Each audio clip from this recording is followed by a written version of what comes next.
As the 10 most wanted fugitives list turned 60, Special Agent Brad Bryant of the Criminal Investigative Division explains its evolution. It was created on March 14th in 1950, and a little over a year before that, a reporter had come to the FBI and said, give us a list of names and descriptions of the toughest guys that the FBI wants right now. It became such a big hit for the FBI in terms of publicity and public appeal that Director Hoover decided to make it a permanent program. Well, in the early days of the list, in the early 50s, they were wanted for crimes such as bank robbery, burglary.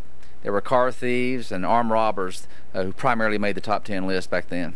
With the turbulent social changes of the 1960s, we had crimes such as destruction of government property, sabotage, and kidnapping. As we moved into the 1970s, a lot of the fugitives making the list were those who had ties to organized crime. During the 1980s, we had fugitives wanted for drug-related matters and some serial murders on the list. And that continued up to the 1990s. And during the 90s, we had people wanted for various international crimes such as large drug trafficking cartels, international money laundering, crimes against children, and of course international terrorism. Probably most prominent is Osama bin Laden. He's on the list, and he's probably most well known right now. Besides him, Ramzi Youssef, who was wanted for the 1993 World Trade Center bombing, was on the list. Mir Amel Khanzi, who was wanted for the killing of 2 CIA employees outside CIA headquarters back in 1993, was on the list. Andrew Cunanan, who was wanted for several murders, including the murder of Johnny Versace, was on the list. Harry Bowman, who was the international president of the Outlaws Motorcycle Gang, was on our list.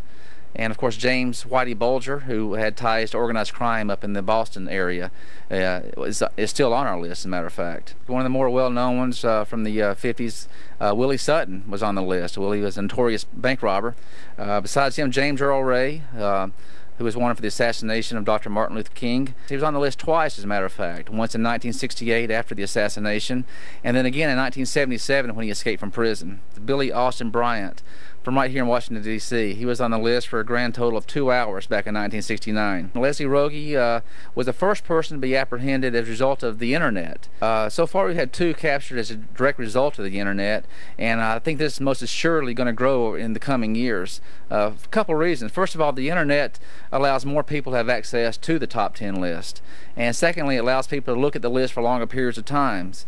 You can study the photos more, you can look at the write-ups for a longer period of times, and so we think the internet is going to help us capture a lot more fugitives in the coming years. A total of 151 have been captured as a result of help from the public, so about a third have been because of the public's assistance, and we really appreciate that, and that's what we need to continue to have a good solution rate for finding these folks.